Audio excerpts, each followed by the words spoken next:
আসসালামু আলাইকুম, কেমন আছেন সবাই? এসএসসি 2026-7 এবং 8 ব্যাচের সকল শিক্ষার্থীকে তোমার অন্তর্নিহিত স্থল থেকে সালাম। তো আজকে আমরা এসএসসি কেমিস্ট্রি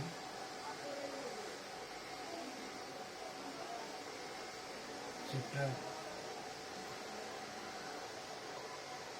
11 একটা আতঙ্কই বলা চলে যে কেমিস্ট্রির যে অর্গানিক কেমিস্ট্রি বা জৈব রসায়ন আর কি, যেটার নাম হলো অধ্যায়ের নাম হলো খনিজ সম্পদ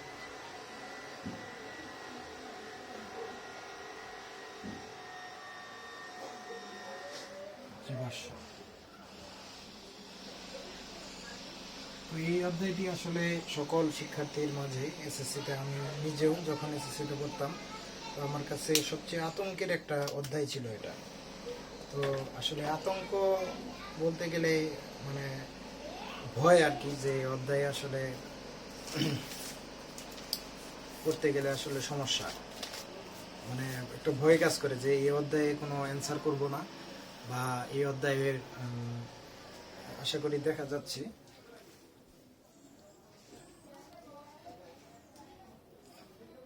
ঠিক আছে, স্পষ্ট দেখা যাচ্ছে। তো আমি এই অধ্যায়ের একটি ভিডিও তৈরি করেছিলাম, মানে খাতায় লিখে আর কি। তো দেখলাম যে ভিডিও রেজুলেশন বা কোয়ালিটি অনেক খারাপ এবং লেখাগুলা কি মানে সেইভাবে দেখা যাচ্ছে না। তো আজকে লেকচার 1-এ আমি চিন্তা ধারণা করেছি বা মনোনিবেশ করেছি যে এই অধ্যায়ের এসএসসি লেভেলে যতটুকু পড়ানো যায় বা ভয়কে দূর করে এই অধ্যায়ের কীভাবে শেষ করা যায় সেই দৃঢ় প্রত্যয়ে আজকের এই লেকচার শুরু করছি আর কি।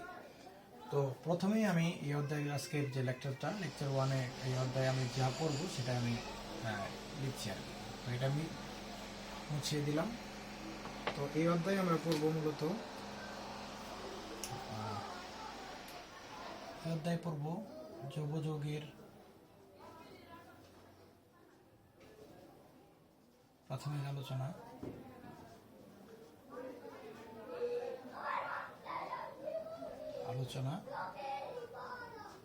and হাইড্রোকার্বন,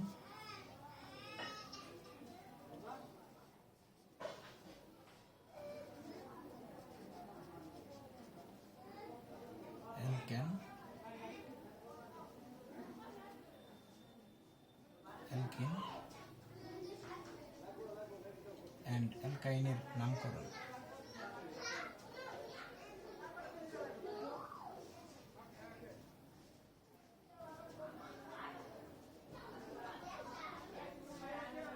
তো এই মানে এই একটা টপিকস, এই হাইড্রোকার্বন একটা টপিকস, আর এই নামকরণ একটা টপিকস। তো এই 3টা টপিকস আজকে আমরা আলোচনা করবো লেকচার 1-এ। তো আমি লেকচার 1 একটা তৈরি করেছিলাম, সেটা খাতার ভিতরে দেখা যায় না, যার কারণে অনেকেই আমার শিক্ষার্থী যারা আছে তারা বলেছেন যে লেখা বোঝা যায় না, যার কারণে আমি আবার সেই নতুন করে একটা বোর্ডে ক্লাস নেওয়ার জন্য মনোনিবেশ করলাম। তো এই 3টা টপিকসে আজকে শেষ করার চেষ্টা করব যতটুকু পর্যন্ত আমার সামর্থ্যে কোলায় বা আমার শক্তিতে কোলায় আর কি। তো প্রথমেই আমরা শুরু করি। তো প্রথমেই আমরা জৈব যৌগের প্রাথমিক আলোচনা সম্পর্কে আমরা কিছু জানব। যে প্রাথমিক আলোচনা শুরু করার ক্ষেত্রে আমরা প্রথমেই একটা জিনিস জানবো যে আমরা কেমিস্ট্রিকে, এই যে কেমিস্ট্রি মানে কি? রসায়ন। তো রসায়ন কি? রস দিয়ে পড়তে হয়। রসায়ন রস দিয়ে পড়তে হয়। যেমন আমরা যে রসায়ন দিয়ে আমরা প্রতিনিয়ত আমরা রসায়নের বিজ্ঞান, মানে রসায়ন বিজ্ঞান বা কেমিস্ট্রির বিভিন্ন বিষয়াদি আমরা লক্ষ্য করি। যেমন আমরা ঘুম থেকে উঠেই টুথপেস্ট ব্যবহার করি এবং অন্যান্য রাসায়নিক বিক্রিয়াগুলো আমরা প্রতিনিয়ত আমাদের চোখের সামনে দেখতে পাই। তো এই মানে একটা পদার্থ যে আছে, পদার্থের যে বিভিন্ন মানে ব্যবহার আছে, ব্যবহার বলতে যে একটা বিক্রিয়া, মানে প্রত্যেকটা পদার্থই পরিবর্তন হয়ে যেতে পারে বা একটা বিক্রিয়ার মাধ্যমে পরিবর্তন হতে পারে আর কি।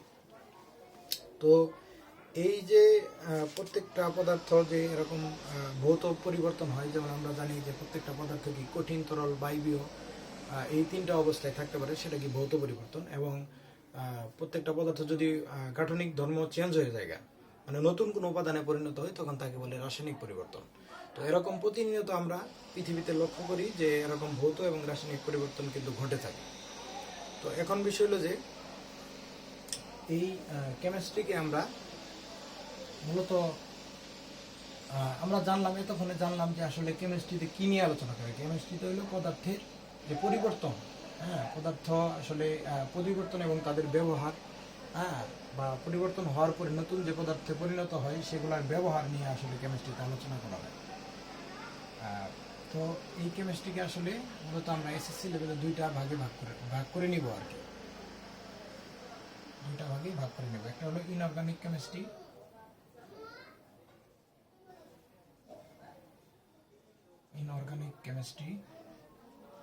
আর আরেকটা হলো কি অর্গানিক কেমিস্ট্রি।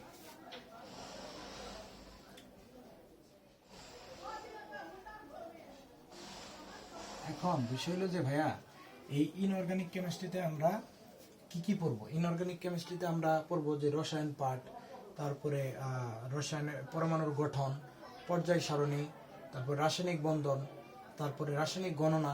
এগুলো আমরা কি পড়বো, মানে এগুলো পড়বো কি, মানে এগুলো আসলে আমরা ধরে নিব যে এগুলা কি ইনঅর্গানিক কেমিস্ট্রির অংশ আর কি, বা আমাদের বইয়ের যে অধ্যায়গুলো আছে আর কি।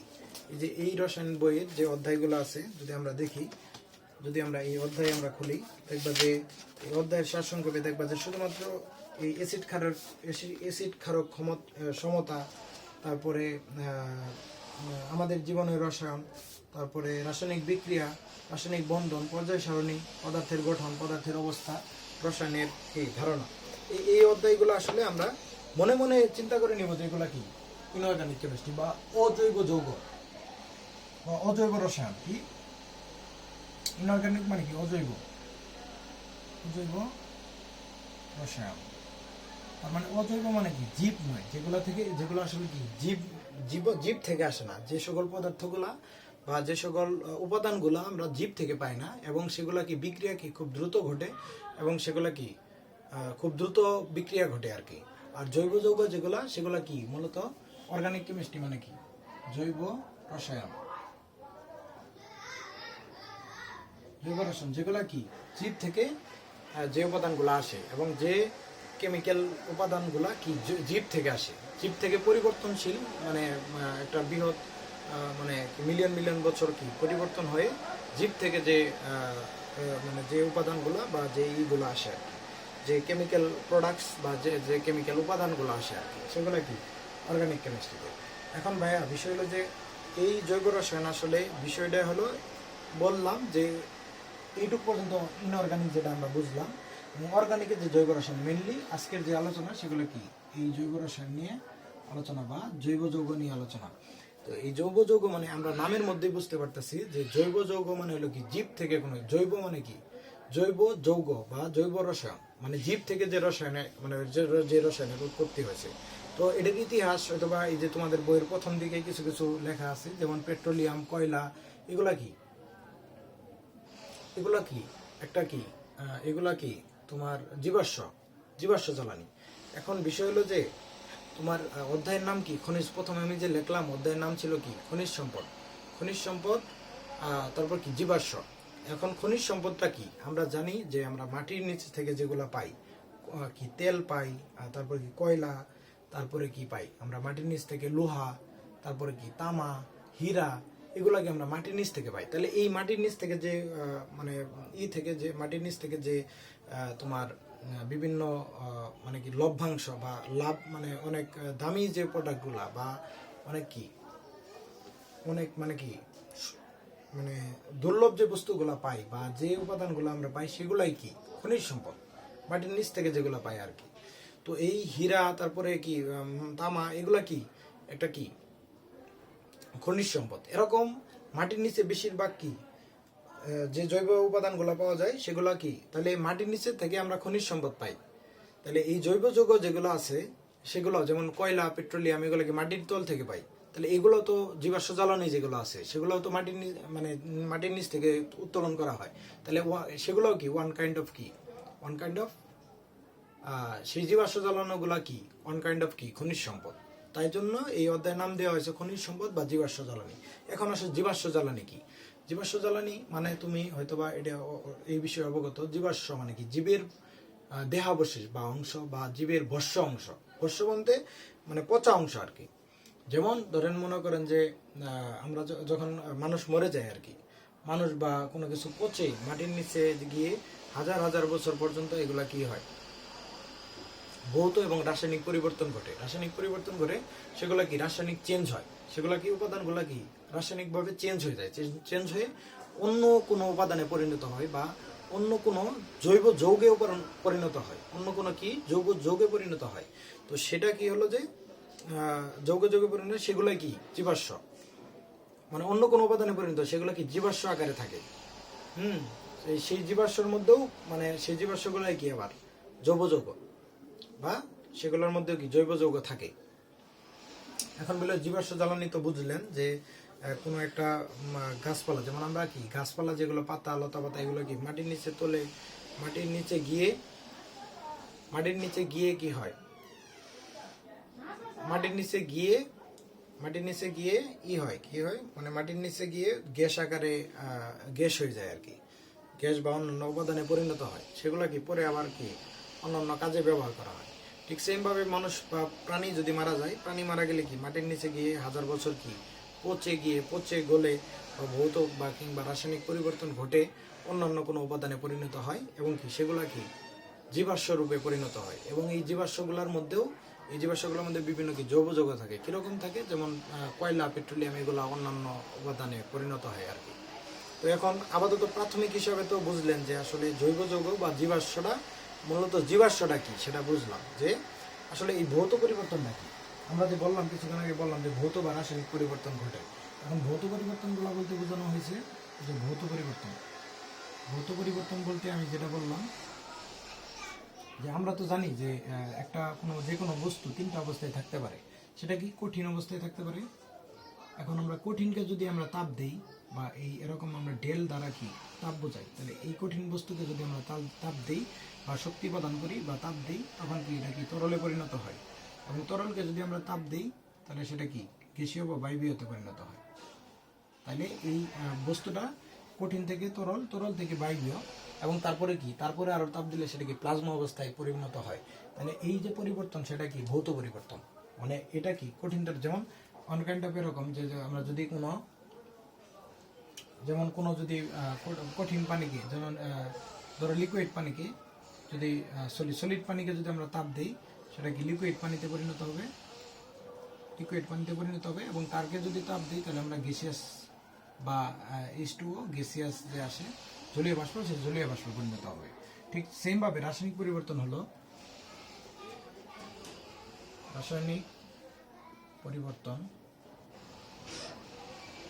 সেই পরিবর্তন যে পরিবর্তনে কি হয়, বস্তুর মানে বিক্রিয়া করে চেঞ্জ হয়ে, মানে কোনো এক বা একাধিক উপাদান বা বিক্রিয়ক বা এক বা একাধিক পদার্থ মিলিত হয়ে বা বিক্রিয়া করে অন্য নতুন কোনো পদার্থ বা উপাদানে পরিণত হয়, সেটা কি রাসায়নিক বিক্রিয়া। যেমন তুমি ধরো মনে করো যে এই হাইড্রোজেন গ্যাসিয়াস স্টেজ, আর যদি আয়োডাইড যদি গ্যাসিয়াস স্টেজে বিক্রিয়া করো, সেটা কি হবে 2Hi। এটা গ্যাসিয়াস, মানে তাদের ভৌত পরিবর্তন ঠিক আছে, মানে ভৌত পরিবর্তন হয় নাই, কিন্তু তাদের রাসায়নিক পরিবর্তন করছে। যেমন কি এই হাইড্রোজেন আর আয়োডিন এই দুটো কি আলাদা একটা কি যৌগ বা আলাদা যৌগ, সেটা বিক্রিয়া করে কি হলো হাইড্রোজেন আয়োডাইড হলো, একটা নতুন একটা কি যৌগ তৈরি হলো। তো এই নতুন যৌগটা কি মানে নতুন যৌগে পরিণত, তাহলে কি সেটা কি রাসায়নিক পরিবর্তন।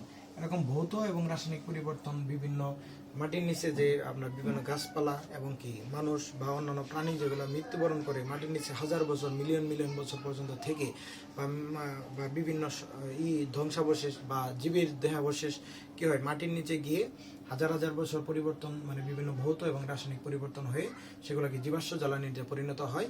এবং এই জীবাশ্ম জ্বালানিগুলা কি এই জীবাশ্ম জ্বালানির মধ্যে কি জৈব যৌগ এক্সিস্ট করে বা এই জৈব যৌগ থাকে বা এই গাঠনিক হিসেবে বা এই সেগুলোর ভিতরে কি জৈব যৌগ থাকে। এখন এই পর্যন্ত বুঝলেন, ঠিক আছে, আশা করি এই পর্যন্ত বুঝছেন। তো এরপরের বিষয়ে আমরা যাব, সেটা হলো কি যে এখন বিষয় হলো যে জৈব যৌগ। আমরা এখন জৈব যৌগতে যাব। যেহেতু আমরা জীবাশ্ম বুঝলাম, আমরা বুঝলাম কি খনিজ সম্পদ বুঝলাম, জীবাশ্ম বুঝলাম, এখন আমরা জৈব যৌগতে যাব। তো আমি কি বললাম, যে কি বলছিলাম যে মানুষ বা অন্যান্য প্রাণী কি হয়, মানুষ বা অন্যান্য প্রাণী কি হয়, অন্যান্য প্রাণী। এখন বিষয় হলো যে ভাইয়া, তো এই জৈব যৌগতে বেশিরভাগ কি মানে জীব থেকে আসে। জৈব যৌগ মানে কি জীব থেকে কোনো কিছু আসে। উদ্ভিদ একটা জীব, প্রাণীও একটা জীব। তাহলে প্রাণী থেকে আস্তে আস্তে যে মানে উপাদানগুলো আসে সেগুলাই তো মানে সেগুলাই তো জৈব যৌগ নাকি। তাহলে আমরা মাটির নিচে প্রথমে মানুষ মারা গেলে বা প্রাণী মারা গেলে প্রথমে মাটির নিচে মানে অনেক বছর থাকার পরে আবার আমরা জানি কি যে মানুষ বা অন্যান্য প্রাণীর যে গাঠনিক উপাদান, বা আমরা এই যদি কোষের যদি গাঠনিক উপাদানগুলোতে যাই, তার মধ্যে একটা সবচেয়ে বেশি পরিমাণে থাকে কি প্রোটিন। তো প্রোটিন থেকেই কিন্তু, প্রোটিন দিয়েই কিন্তু পুরো অর্গানগুলো গঠিত, মানুষের সকল অর্গানগুলো গঠিত। এবং এই যে আমরা কি বলি যে মানে কার্বন পরমাণু, জৈব যৌগতে সবসময় কি একটা মাস্টার মলিকুল বা মাস্টার মৌল হলো কি কার্বন। এই কার্বন হলো কি, এবং আমরা জানি যে প্রোটিনের আমরা যে দেহের যে বিভিন্ন গঠন, দেহের যে আমরা প্রোটিন দ্বারা গঠিত, এই প্রোটিনের প্রধান যে উপাদান বা প্রথম যে মৌল সেগুলা কি কার্বন। তার মানে কি এই কার্বন দিয়েই আমরা যেহেতু সকল কিছু জৈব যৌগ, তাই না। এবং আমরা জীব থেকে কি, আমরা জীব কি, জীব থেকে তো জৈব যৌগ তৈরি হয়। এবং জীব আবার কি দ্বারা গঠিত, জীব বা প্রাণী কি দ্বারা গঠিত, প্রোটিন দ্বারা গঠিত। এই প্রোটিনের যে গাঠনিক উপাদান বা প্রোটিনের যে যা দ্বারা গঠিত সেটাই আবার কি, সেটাই আবার কার্বন। তো আমাদের জৈব যৌগ মেইনলি আলোচনা করতে হবে কার্বন এবং কার্বনের কেটেনেশন, হ্যাঁ, সেগুলো নিয়ে আলোচনা করতে হবে। তো আপনি এখন ক্লিয়ার হবেন। যেমন মানুষ কি হলো, মাটির নিচে মারা গেলে পরে মানুষ বা অন্যান্য প্রাণীরা কি মারা গেল, মারা যাওয়ার পরে মাটির নিচে গেল, যাওয়ার পরে হাজার হাজার মিলিয়ন বছর থাকলো। এখন আমরা জানি কি যে মানুষ যে আছে সেটা থেকে কি জৈব যৌগ আসে। কিভাবে আসে দেখেন, এই যে মানুষ বা প্রাণী আছে, এই প্রাণী মারা যাওয়ার পরে হাজার হাজার বছর থাকার পরে মানুষের গাঠনিক উপাদান হলো কি প্রোটিন। মানুষের যে কোষ আছে, কোষের বেশিরভাগ উপাদান কি প্রোটিন দ্বারা গঠিত। এবং প্রোটিন দ্বারা গঠিত হলে এই প্রোটিন আবার কি দ্বারা গঠিত, অ্যামাইনো অ্যাসিড। প্রোটিন আবার কি অ্যামাইনো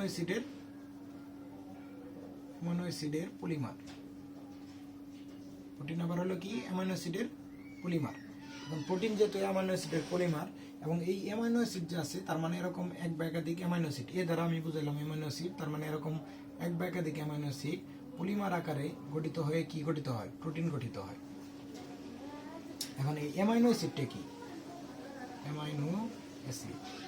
অ্যামাইনো অ্যাসিডটা হলো যে আর একটা আর হলো কি আর প্লাস NH2, সেটার মধ্যে একটা কি NH2 গ্রুপ থাকবে এবং আর থাকবে। আর মানে কি আমরা জানি কি অ্যালকাইল মূলক, এবং অ্যালকাইল মূলকের গাঠনিক সংকেত বা কি অ্যালকাইল মূলকের মানে সাধারণ সংকেত হলো কি CnH2n+1H। তার মানে দেখেন এই জায়গায় যে অ্যালকাইল মূলক যে বললাম, আর মানে কি সেটার ভিতর কি কার্বন আছে, যে কার্বন আর কি আছে, হাইড্রোজেন আছে। দেখেন কার্বন আর কি হাইড্রোজেন আছে। তো আমরা বললাম কিছুক্ষণ আগে যে হাইড্রোকার্বন, সরি, এখন আমরা হাইড্রোকার্বন নিয়ে আলোচনা করব। হাইড্রোকার্বন হলো কি যে জৈব যৌগে বা যে যৌগে কার্বন এবং হাইড্রোজেন বিদ্যমান থাকে সেটাই কি হাইড্রোকার্বন। এখন আসেন বিষয় হলো যে আপনি আবার ক্লিয়ার করি যে আমরা যে জৈব যৌগগুলো পাচ্ছি সেগুলা কি পাচ্ছি, যে কোনো জীব বা প্রাণী থেকে আমরা জৈব যৌগ পাচ্ছি। এখন এই জীবগুলা কি হলো, জীবগুলা আবার কি, জীব যে আছে আমাদের যে প্রাণী, এগুলা কি জীবন আছে না, এগুলো তো জীব। তো এই জীব আবার কি প্রোটিন দ্বারা গঠিত। এই যে আমাদের দেহের বেশিরভাগ অংশ কি প্রোটিন। আমরা যে প্রোটিন খাইতেছি আমাদের দেহের কি বেশিরভাগই প্রোটিন দ্বারা গঠিত। আমাদের এই যে মানে মাংস বলতে আর কি মাংস পেশি, এগুলা কি প্রোটিন দ্বারা গঠিত। এখন এই প্রোটিন আবার কি দ্বারা গঠিত, অ্যামাইনো অ্যাসিড দ্বারা গঠিত। অ্যামাইনো অ্যাসিড আবার কি দ্বারা গঠিত, অ্যামাইনো অ্যাসিডের পলিমার দ্বারা কি প্রোটিন গঠিত। এই অ্যামাইনো অ্যাসিড আবার কি দ্বারা গঠিত, অ্যালকাইল মূলক প্লাস কি NH2, বা অ্যালকাইল মূলকের সাথে কি NH2 একটা গ্রুপ থাকবে বা এমিন গ্রুপ থাকবে। তাহলে এমিন গ্রুপ থাকলে এই অ্যালকাইল মূলকের ভিতরে আবার কি আছে, কার্বন এবং হাইড্রোকার্বন, মানে কার্বন এবং হাইড্রোজেন আছে। তাহলে আলটিমেটলি মূলত জৈব যৌগ যে আছে যে জৈব যৌগ সেটা কি হাইড্রোকার্বন দ্বারা গঠিত।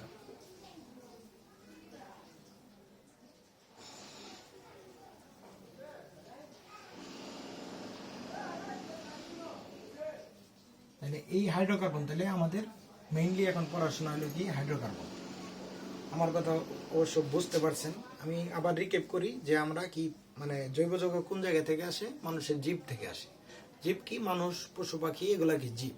তাহলে এই যে পশু পাখি, মানুষ, এগুলা কি জীব। এগুলা থেকে যেহেতু মানে জৈব যৌগ আসে, এবং জৈব যৌগ আবার কি দ্বারা গঠিত? হাইড্রোকার্বন। জৈব যৌগ পড়তে হলে আমাদের হাইড্রোকার্বন পড়তে হবে।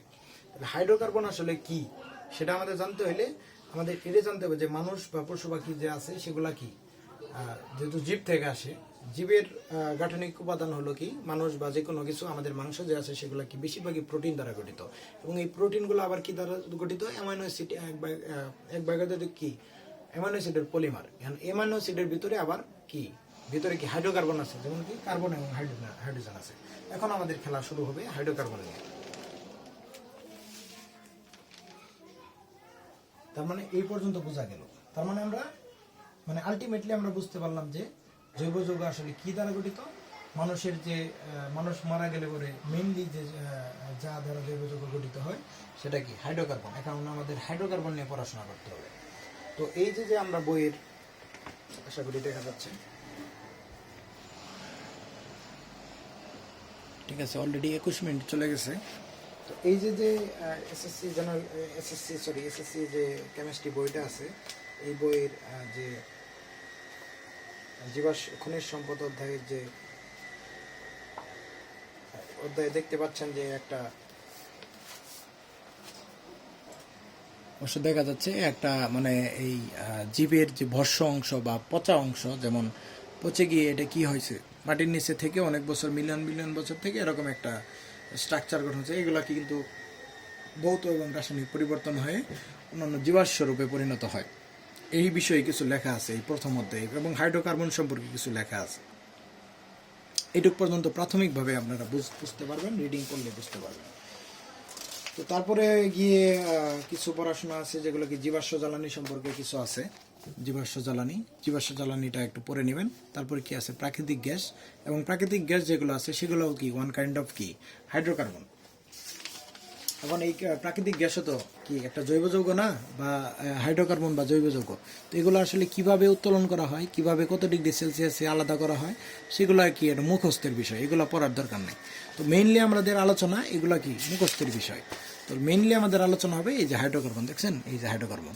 তার মানে এই যে আমরা কিছুক্ষণ আগেই যে হাইড্রোকার্বনের কথা বললাম, সেই হাইড্রোকার্বন আসলে মূলত কি জৈব যৌগের মেইনলি যে কালপিট, বা জৈব যৌগ নিয়ে পড়াশোনা করার ক্ষেত্রে মেইন যে পড়াশোনা সেটা কি হাইড্রোকার্বন। এখন আমরা এইটুক পর্যন্ত অবশ্য তোলা, কেউ যদি স্ক্রিনশট নিতে চান নিতে পারে। আমি মেইনলি এটা আসলে যারা অনার্স বা ইন্টারমিডিয়েটে পড়েন তাদের জন্য এই ক্লাসগুলো না, ক্লাসগুলো হলো এসএসসি 2026 যারা এইবার মানে পরীক্ষা দিবে তাদের জন্য, তারাও করতে পারো। অলরেডি ওরা তো জানে এগুলা, মানে তারা তো এই বিষয়গুলা আগেই পড়ছে আর কি। তারপর 27 ব্যাচ যারা নতুন নিউ টিম, এবং কি যারা 28 যারা নতুন মানে নবম শ্রেণীতে পড়ছে, তারা এই ক্লাসগুলো করতে পারে। তো বেসিক ডেভেলপমেন্টের জন্য যা করার লাগে আমি তাই করতেছি। এখন আমাদের পড়তে হবে হাইড্রোকার্বন। তো যোগাযোগের প্রাথমিক আলোচনা আমরা জানলাম। 2 নম্বর টপিক ছিল যে হাইড্রোকার্বন। তো হাইড্রোকার্বন আমরা জানি যে আমরা প্রথমেই জানলাম কি যে জৈব যৌগে পড়তে হলে আমাদের কি করতে হবে, হাইড্রোকার্বন।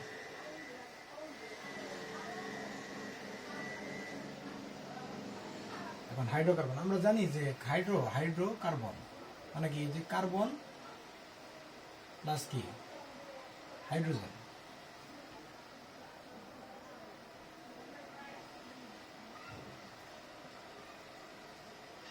তাহলে যে সকল যৌগে কিভাবে লিখতে পারেন হাইড্রোকার্বনের সংখ্যা,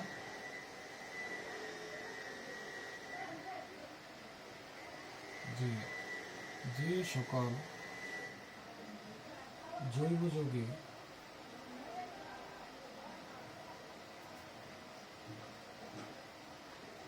কার্বন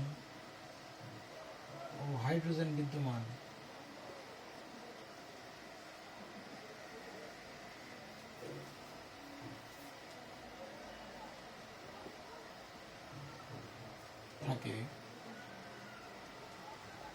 তাকে হাইড্রোকার্বন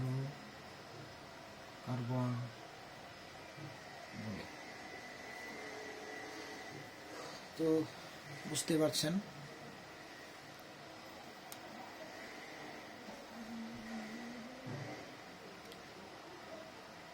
অলরেডি 25 মিনিট শেষ হয়েছে। হ্যাঁ, দেখা যাচ্ছে। তো যে সকল যৌগ যৌগে কার্বন ও হাইড্রোজেন বিদ্যমান থাকে তাকে কি হাইড্রোকার্বন বলে। এখন বিষয় হলো যে হাইড্রোকার্বন তো আমরা পড়ব, তো আমরা জানি কি যে কার্বন আর হাইড্রোজেন যদি কোনো যৌগে থাকে সেটাই কি হাইড্রোকার্বন হবে। তার মানে কি কার্বন এবং হাইড্রোজেন থাকতে হবে, কার্বন প্লাস হাইড্রোজেন কোনো যৌগে থাকলেই তাকে কি হাইড্রোকার্বন বলবো আর কি। তো এখন আসেন মেইনলি যে পড়াশোনা, তার মানে আমাদের এখন আমরা যাব হলো কি এখন বেসিকে যাব। তো আমরা বুঝলাম আসলে হাইড্রোকার্বনটা কি। এখন আমরা মেইনলি যে পড়াশোনা সেই মেইন পড়াশোনা যাব।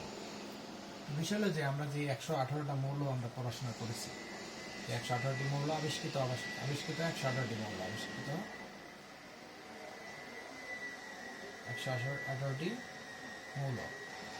তো এই 118টি আবিষ্কৃত মৌলের মধ্যে আমরা পদার্থের গঠন বা পরমাণুর গঠন হইতে পারে। অধ্যায়ের নামটা কি পদার্থের গঠন নাকি পরমাণুর গঠন? পদার্থের গঠন। তো পদার্থের গঠন অধ্যায়ে আমরা জানিয়েছি যে আবিষ্কৃত মৌল হলো কি 118টি। তো 118টির মধ্যে 117টি নিয়েই হলো কি 117টিকে আমরা এক পাশে রাখবো, আর একটি মাত্র মানে কালপ্রিট বা স্পেশাল যে এক্সট্রাঅর্ডিনারি পারসন সেটা হলো কি কার্বন। এই কার্বন নিয়ে যেহেতু আলোচনা, হাইড্রোকার্বন মানে কি হাইড্রোকার্বন, হাইড্রোজেন তো থাকবেই, হাইড্রোজেন সহ অন্যান্য মৌল থাকতে পারে, তবে মেইনলি যে কালপ্রিট সেটা হলো কি কার্বন। তার মানে যৌগ মানেই হলো কি কার্বন নিয়ে আলোচনা। কার্বনের কেটেনেশন এবং কার্বনের বিভিন্ন রূপভেদ এগুলো নিয়ে কি জৈব যৌগের আলোচনা। তো এই কার্বন আমাদের কি, এটা আমি বিশেষ করে আমি এটা পড়ানোর স্বার্থে আমি বলি এটা কি extraordinary person. Ordinary person, extraordinary person. তো এই মানে যৌগ যৌগে মেইনলি আমাদের কার্বন নিয়ে পড়াশোনা করতে হবে। তো এখন আসেন আমরা কার্বন নিয়ে যদি পড়াশোনা করি, পদার্থের গঠন অধ্যায়ে আমরা কার্বনের যে স্ট্রাকচার বা কার্বনের যে ইলেকট্রন বিন্যাস সেটা আমরা করছি। ক্লাস 8 আমরা কিভাবে ইলেকট্রন বিন্যাস করছি, যেমন কার্বনের কত পারমাণবিক সংখ্যা বা প্রোটন সংখ্যা বা পারমাণবিক সংখ্যা কত 6। আমরা ক্লাস 8-এর দিকে আমরা পারমাণবিক সংখ্যা বা ইলেকট্রন বিন্যাস করছি এইভাবে 2,4 মানে 2 আর হলো কি প্রথম শক্তি স্তরে থাকে 2টা, দ্বিতীয় শক্তি স্তরে কয়টা থাকে 4টা। যেহেতু আমরা এসএসসিতে উঠছি, আমি ধরে নিচ্ছি যে আপনারা হয়তো বা ইতিমধ্যেই অরবিটাল আকারে ইলেকট্রন বিন্যাস পারেন, সেটা অরবিটাল আকারে বা এই যে উপশক্তি স্তর আকারে ইলেকট্রন বিন্যাস পারেন, সেটা আমি ধরে নিচ্ছি। যারা 2008 আছেন বা 2008 আছেন, যারা নবম শ্রেণীতে আছে তারা অবশ্যই পারেন না বা তারা হয়তো বা জানেন না, কিন্তু আমি ধরে নিচ্ছি আপনাদের যখন আমরা ওই পদার্থের গঠন অধ্যায় পড়াবো তখন আমরা এই উপশক্তি স্তর আকারে ইলেকট্রন বিন্যাস আমরা সেই জায়গায় পড়াবো। একটু খালি মনে রাখেন যে এখানে দেখে রাখেন আর কি, C6 এর যদি আমরা উপশক্তি স্তর আকারে ইলেকট্রন বিন্যাস করি তাহলে কি হবে 1s2 2s2 2p2, এটা হলো উপশক্তি স্তর আকারে। এই যে sp এগুলা কি উপশক্তি স্তর। এবং আমরা অরবিটাল আকারে আমি মনে করি যে যারা 27 অথবা 26 যারা আছে তারা কি উপশক্তি স্তর আকারেও অরবিটাল আকারেও ইলেকট্রন বিন্যাস জানেন। তাহলে এই জায়গায় আছে কি s এতে দেখেন কয়টা ইলেকট্রন আছে 2টা, তাহলে এখানে একটা এখানে একটা 2টা, এটা কি 2s মানে 2 উপশক্তি স্তরের 2 উপশক্তি স্তরের অরবিটালে 2টা ইলেকট্রন আছে। এখন এই p যে আছে p উপশক্তি বা p অরবিটাল আমরা জানি কি p এর অরবিটাল সংখ্যা কয়টা 3টি, 2px py pz, এটা কি 2px 2py 2pz। এখন দেখেন এখানে আছে কয়টা ইলেকট্রন 2টা। এখন হুন্ডের নিয়ম অনুযায়ী যদি আপনি ইলেকট্রন বিন্যাস করেন তাহলে আমরা জানি যে ইলেকট্রন সবসময় কি সমশক্তি স্তরের ইলেকট্রনগুলো কি প্রথমে একইভাবে যাবে, তারপর কি বিপরীতমুখী যাবে। যেহেতু 2টা আছে তাহলে একইভাবে যাবে, এইভাবে তার মানে এখন আমি আসলে মেইনলি বোঝাবার চাইতেছি যে আসলে কার্বনের যোজনী, যোজনী মানে কি, আমি মেইনলি কার্বনের যোজনী জানতে চাইতেছি। যোজনী, যোজনী মানে কি, যে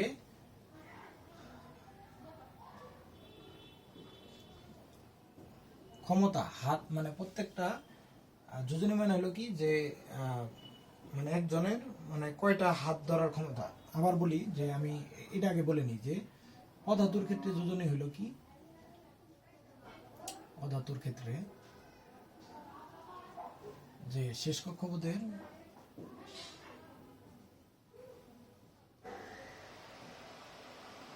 বিজোড় ইলেকট্রন সংখ্যা,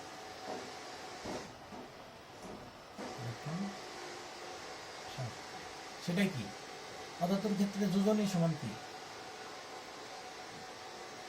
অধাতুর ক্ষেত্রে যোজনী সমান হলো কি শেষ কক্ষপথে বিজোড় ইলেকট্রন সংখ্যা।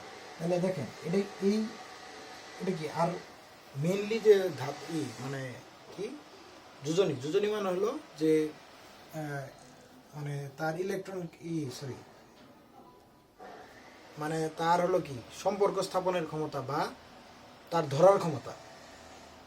যেমন ধরেন এই ইলেকট্রন যে আছে, যে এই ইলেকট্রনগুলো কি এখানে একটা ফাঁকা আছে, এখানে একটা ফাঁকা আছে, বা এর একটা হাত আছে, এর একটা হাত আছে, তাহলে এই এই এই অরবিটালে শুধুমাত্র একটা ইলেকট্রন থাকতে পারে, প্রত্যেকটা অরবিটালে শুধুমাত্র দুইটা ইলেকট্রন থাকতে পারে। তাহলে এই অরবিটালে একটা ফাঁকা আছে, এই অরবিটালে একটা ফাঁকা আছে, তার মানে কি এর হাত বা অন্যান্য ইলেকট্রন ধরার ক্ষমতা কি এর এক, তাই না? আর এই তো জোড়া আকারে আছে, তার মানে হলো কি যোজনী মানে হলো কি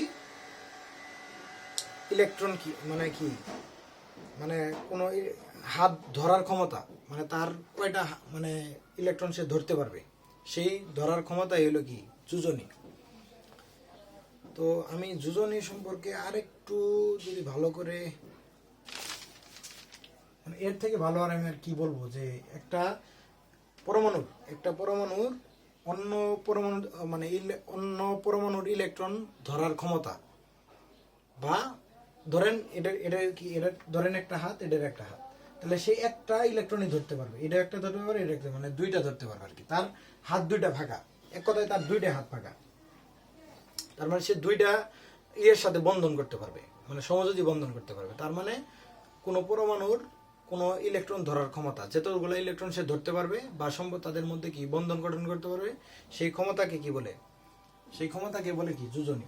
তো আবার কি বলছি যে যোজনী সমান কি, যে অধাতুর ক্ষেত্রে যোজনী সমান হলো যে শেষ কক্ষপথের বিজোড় ইলেকট্রন সংখ্যা। তো দেখেন এটা একটা অধাতু, কার্বন একটা অধাতু, আমরা সবাই জানি। আর ধাতু কোনগুলা, লিথিয়াম, তারপরে প্রথম যে গ্রুপগুলো আছে 1 নাম্বার গ্রুপ, এবং কি যে পর্যায় সারণী যে আমরা পড়বো, পর্যায় সারণী ইয়েতে মানে টেবিলে গ্রুপ বা পর্যায় সারণীর যে টেবিল আছে বা এই মৌলের যে টেবিল পর্যায় সারণী, সেই পর্যায় সারণী প্রথম 1 নম্বর গ্রুপ এবং 2 নম্বর গ্রুপ, এর একটা হলো কি খাদ ধাতু আর একটা কি মৃৎ খাদ ধাতু। তো এইগুলা তো ধাতু মানে কি ইলেকট্রন, যারা ইলেকট্রন কি করে ত্যাগ করে, আর অধাতু মানে কি ইলেকট্রন গ্রহণ করে। তার মানে কি এই যে কার্বন আছে, এই কার্বনের যেহেতু একটা হাত ফাঁকা, এটারও একটা হাত ফাঁকা, তার মানে তারা কি ইলেকট্রন ধরবে, মানে ইলেকট্রন নিবে আর কি। তাহলে যেহেতু ইলেকট্রন নিবে, তার মানে ইলেকট্রন নেওয়া মানে কি অধাতু, তার মানে কার্বন একটা অধাতু।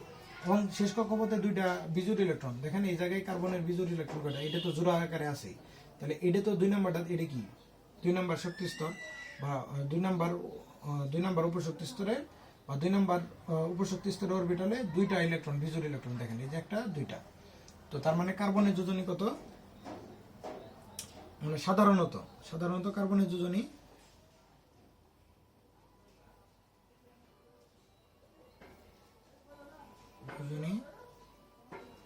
কি 2।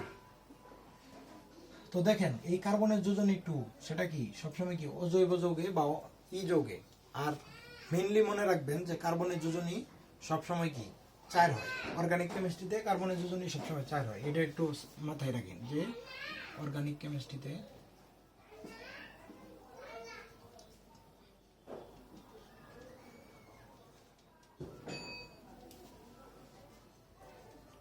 কার্বনের যোজনী সবসময়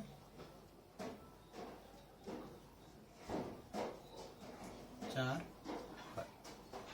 এখন ভাইয়া সবসময় 4 হয়, যেহেতু কার্বন যেহেতু এক্সট্রাঅর্ডিনারি পার্সন, তার মানে সেটার কি পরিবর্তনশীল যোজনই থাকবে। তার মানে কি 2ও আছে 4ও আছে, তবে 2টা বেশিরভাগই ক্ষেত্রে কি অজৈব যৌগ যেগুলো আছে সেগুলোর যে জৈবটা কার্বনের যে অজৈব যৌগ আছে সেগুলোতে কি যোজনী কি 2 থাকে, এবং 4ও থাকে। কিন্তু হেয়ার এক্সট্রা ভাবে সবসময় মনে রাখবে যে কার্বন যদি জৈব যৌগের ক্ষেত্রে থাকে, মানে কোনো জৈব যৌগের ভিতরে কার্বন থাকে, তাহলে মাস্ট ওই যৌগের ওই কার্বনের যোজনী কত হবে 4। তার মানে কি হাত থাকবে কয়টা 4টা। তার মানে ইলেকট্রন ধরার, ইলেকট্রন অন্যজনের সাথে বন্ধন করার নিয়ে, মানে অন্যজনের সাথে কি বন্ধন করার ক্ষমতা থাকবে কয়টা 4। তার মানে তার হাত কয়টা থাকবে, তার হাতই খালি থাকবে কয়টা 4টা। এটা সবসময় মাথা রাখবে। তাহলে এখন ভাইয়া এই কার্বনের যে যোজনী আপনি দেখাইলেন যে এই জায়গায় কার্বনের যোজনী হলো 2, তাহলে এরকম একটা যৌগ দেখান যে যেগুলোর কি কার্বনের যোজনী 2 থাকে, যেমন কার্বন মনোক্সাইড। কার্বন মনোক্সাইড এই জায়গায় দেখেন আমরা যখন এইভাবে কোনো যৌগ লিখি তখন আমরা কি করি, কার্বনের যোজনী কত 2, সরি কার্বনের যোজনী এই জায়গায় এই ক্ষেত্রে কার্বনের যোজনী কিভাবে 2, কারণ হলো এই অক্সিজেনের যোজনী হলো 2, 2 কি এই পাশে যাবে, আবার এই কার্বনের যোজনী 2 সেটা কি এই পাশে যাবে। গেলে পরে এই জায়গায় আমরা জানি যে এই আমরা এইভাবে 2 দিয়ে ভাগ করে যদি দেই, তাহলে এই 2 কাটা মানে টোটাল এই জায়গায় থাকবে কি 1 1। তার মানে 1 লেখার দরকার নেই, কার্বন মনোক্সাইড। তার মানে এই কার্বনের যোজনী এই জায়গায় কি, কার্বনের যোজনী এখানে কত 2।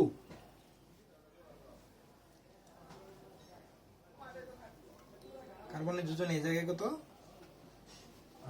এই ক্ষেত্রে কার্বনের যোজনী কত 2। এখন আসেন যে কার্বনের যোজনী এই জায়গায় 2 আমরা বুঝলাম, ঠিক আছে। এখন ভাইয়া এই জায়গায় তো আপনি দেখাইলেন যে কার্বনের যোজনী হলো কত 2, কিন্তু কার্বনের যোজনী 4 হয় কিভাবে। যদি এইটুকু একটু মিশাই, কার্বনের যোজনী 4 হয় কিভাবে, যেহেতু কার্বন একটা কি স্পেশাল বা এক্সট্রাঅর্ডিনারি পার্সন, তার মানে কি পরিবর্তনশীল জারণমান বা পরিবর্তনশীল যোজনী প্রদর্শন করে। তাহলে পরিবর্তনশীল যোজনী যেহেতু বলছি, একটা যোজনী কত বললাম 2 আছে আর কি 4 আছে। এখন 4টা হয় কিভাবে, 2টা কিভাবে হয় এই জায়গায় দেখাইলাম, 4 হয় কিভাবে। আমরা যখন উত্তেজিত অবস্থায় ইলেকট্রন বিন্যাস করি, আমরা আপনারা হয়তো বা জানেন উত্তেজিত মানে কি, উত্তেজনা মানে উত্তেজনা বয়স মানে কি তার ভিতরে কি শক্তি, একটা কি শক্তি এক্সিস্ট করে। তো আপনারা জানেন যে হয়তোবা যে পদার্থের গঠন অধ্যায়ের যে পদার্থের গঠন অধ্যায়ের যে পদার্থের গঠন না, তার আগের অধ্যায় যে পদার্থের গঠন অধ্যায়ে ভূর পরমাণু মডেলে হয়তোবা শুনছেন যে কোনো ইয়েতে মানে কোনো পরমাণুর এরকম ধরেন কোনো পরমাণু, যে কোনো একটা পরমাণুর যদি শক্তি প্রদর্শন করা হয়, তাহলে ইলেকট্রনগুলো কি হয়, ইলেকট্রন শক্তি শোষণ করে তার উচ্চতর শক্তি স্তরে যায়। এখন কি হয়, নিম্নতর শক্তি স্তরে শক্তি গ্রহণ করে বা শক্তি শোষণ করে উচ্চতর শক্তি স্তরে যায়, এবং উচ্চতর শক্তি স্তর থেকে যদি কোনো সময় শক্তি হ্রাস করে বা উচ্চতর শক্তি স্তরের যদি মানে শক্তি যদি আবার সরানো নেওয়া হয়, তাহলে কি ইলেকট্রন কি হয়, তার শক্তি হ্রাস পেয়ে নিম্নতর শক্তি স্তরে আসে, এবং কি করে এরকম ভাবে শক্তি কি হয়, বিকিরণ করে, কি জানি বর্ণালী বিকিরণ করে আর কি, বিকিরণ বর্ণালী আকারে বের হয়, সেই শক্তি বের হয়ে যায়, বা তরঙ্গ আকারে কি হয় সেই শক্তি বের হয়ে যায়। তার মানে কি এখন আমার যেটা বোঝার বিষয় সেটা হলো কি, শক্তি প্রদর্শন করলে বা শক্তি দিলে বা তাপ দিলে পরে ইলেকট্রনটা কি উত্তেজিত হয়ে যায়, এবং উত্তেজনা যখন হয় তখন কি ইলেকট্রন নিম্নতর শক্তি স্তরে কি হয়, নিম্নতর শক্তি স্তর থেকে উচ্চতর শক্তি স্তরে যায়। তো এখন বিষয় হলো যে উত্তেজিত অবস্থায় ইলেকট্রন বিন্যাস হলো সেই ইলেকট্রন বিন্যাস যে জায়গায় ইলেকট্রন কি হয়, মানে পরমাণুতে কি হয় শক্তি দেওয়া হয় বা তাপ শক্তি দেওয়া হয় বা কোনো শক্তি দেওয়া হলে তখন উত্তেজিত অবস্থায় ইলেকট্রন বিন্যাস হয়। তখন এই উত্তেজিত অবস্থায় ইলেকট্রন বিন্যাসকে এরকম C স্টার দ্বারা প্রকাশ করা হয়।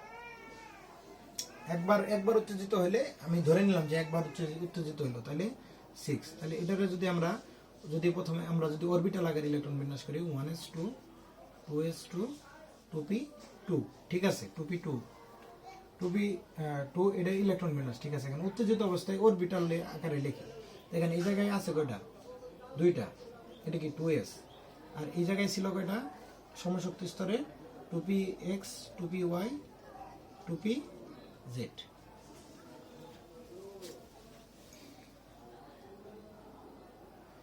দেখা যাচ্ছে 2px 2py 2pz, আর এই জায়গায় ছিল কত 1 এই জায়গায় ছিল কত 1। এখন কথা হলো যে ভাই এই জায়গায় আমি কি করলাম, শক্তি প্রদর্শন করলাম বা তাপ শক্তি দিলাম।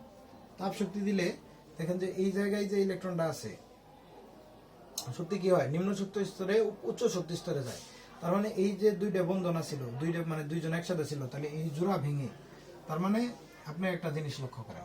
এখন একটা একটা এমন ভাবে বোঝাই, যেমন ধরেন মনে করেন যে একটা ছেলে আর একটা মেয়ে, একটা ধরেন এরকম একটা ছেলে আর একটা মেয়ে ধরেন এরকম আর কি, তারা কি একটা বন্ধনে বা একটা ধরেন একটা এফেয়ার বা সম্পর্কে আছে আর কি, জড়িত আছে। এখন বিষয় হলো কি জানেন, একটা মেয়ে আসলো এই জায়গায়, একটা মেয়ে আসলো আর একটা স্টাইলিশ একটা মেয়ে আসলো, ধরেন এই স্টাইলিশ একটা মেয়ে, হ্যাঁ স্টাইলিশ একটা মেয়ে আসলো এই জায়গায়, মানে শার্ট প্যান্ট মানে এই পরা।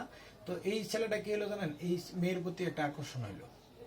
আকর্ষণ হয়ে এই মেয়ে তখন কি হলো, দেখলো যে তার হাজবেন্ড বা তার মানে তার বন্ধু আর কি বা বয়ফ্রেন্ড আর কি এই মেয়ের প্রতি আসক্ত হইলো। তখন কি এই মেয়েটা কি হলো, সে চলে গেল, ছেড়ে কি চলে গেল। কারণ কি এই মেয়েটা যায় এটা এই জায়গায় কি একটা মানে একটা শক্তি প্রদান বা একটা কোনো একটা কিছু আকর্ষণ দেখাইছে বা শক্তি প্রদর্শন করেছে, যার কারণে কি তাদের মধ্যে একটা সেপারেশন করলো। ঠিক সেম ভাবে এই জায়গায় আমি একটা শক্তি প্রদর্শন করলাম, যার মানে কি একটা এই জায়গায় থাকলো আর একটা কি এই জায়গায় গিয়ে, এই জায়গায় যেহেতু খালি ঘর আছে তাই এই জায়গায় এই একটা চলে গেল।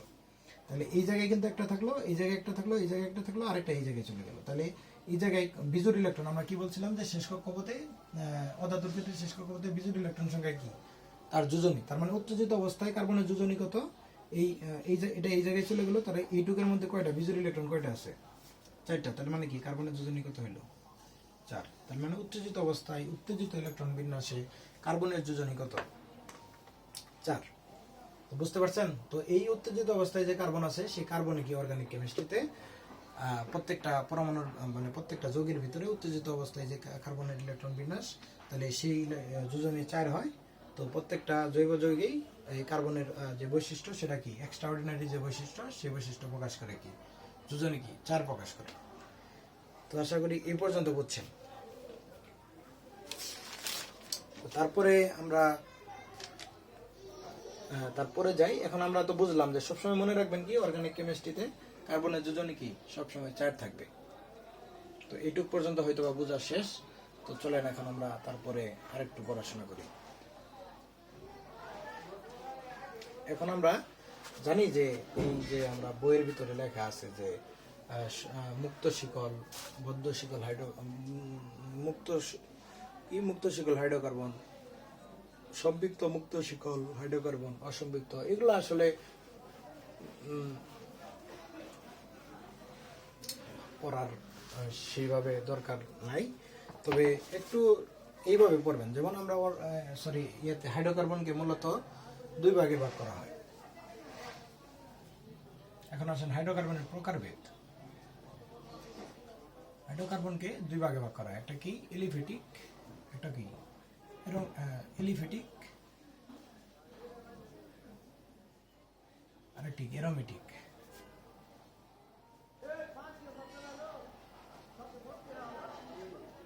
মানে অ্যারোমেটিক হাইড্রোকার্বন আর কি।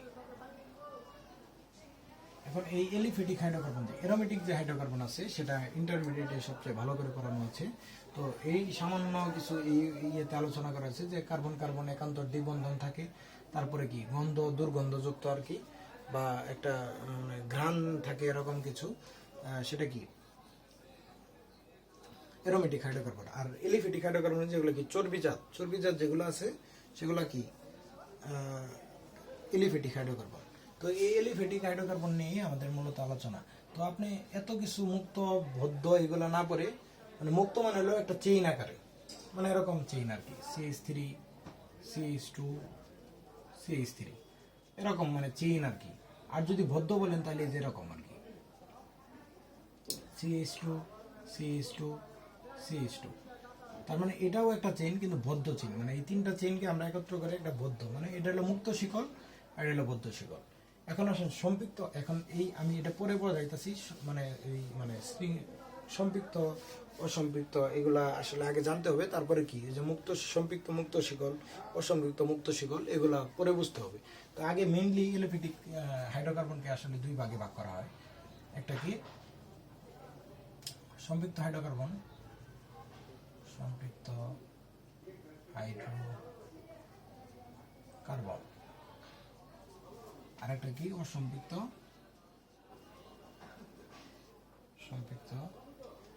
হাইড্রোকার্বন। এখন এই যে সম্পৃক্ত হাইড্রোকার্বন আছে সেটার ভিতরে একটা প্রকারভেদ আছে, সেটা কি অ্যালকেন। আবার এই অসম্পৃক্ত হাইড্রোকার্বন আছে যে সেটাকে দুই ভাগে ভাগ করা হয়, একটা হলো অ্যালকিন,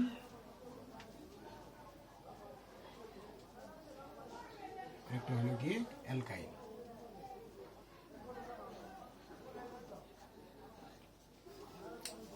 অ্যালকিন এবং অ্যালকাইন।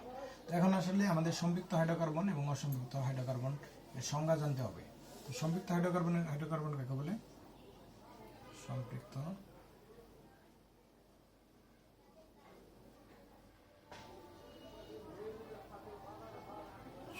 হাইড্রোকার্বন যে সকল জৈব যৌগে কার্বন কার্বন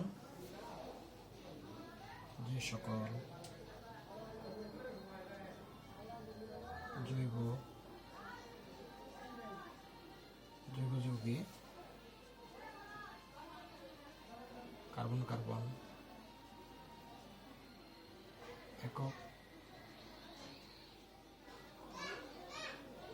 একক বন্ধন বিদ্যমান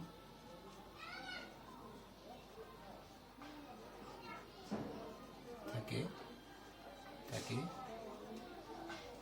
সম্পৃক্ত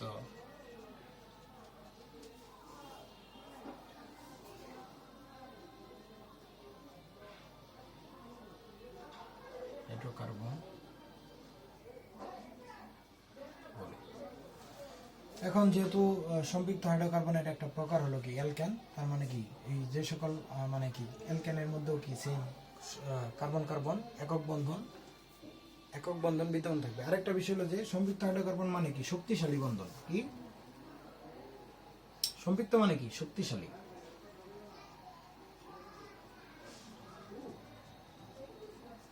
তার মানে আপনার শক্তিশালী বন্ধন মানে কি যেটা কি খুব সহজে ভাঙা যায় না, বা যেটাকে প্যারাফিন বা কি আসক্তহীন। তার মানে অ্যালকেন কি একটা আসক্তহীন। আসক্তিহীন মানে কি অ্যালকেনকে আরেকটা কি বলা হয়? আসক্তিহীন বা প্যারাফিন বলা হয়।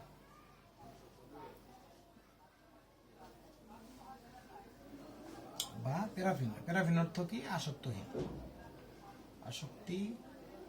তার মানে অন্য কোনো যোগের প্রতি কি আসক্ত হয় না, মানে কি বিক্রিয়া করে না, অন্য কোনো যোগের সাথে খুব সহজে বিক্রিয়া করে না। তার মানে শক্তিশালী বন্ধন।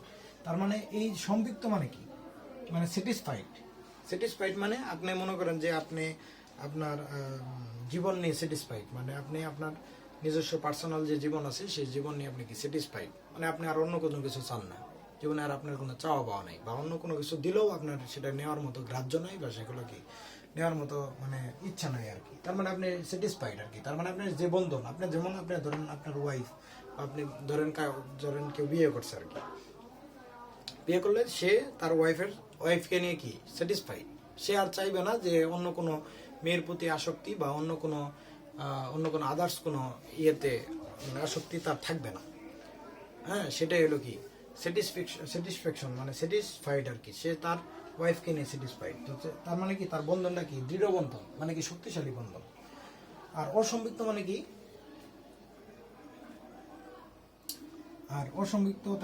তাহলে সংজ্ঞাটা কি হবে? যে সকল জৈব যৌগে কার্বন কার্বন কি একক বন্ধন না, কার্বন কার্বন এটা কি অসম্পৃক্ত হাইড্রোকার্বনের সংজ্ঞা দিচ্ছি, যে অসম্পৃক্ত হাইড্রোকার্বনের যে সকল জৈব যৌগে কার্বন কার্বন কি দ্বিবন্ধন বা ত্রিবন্ধন বিদ্যমান থাকে তাকে কি অসম্পৃক্ত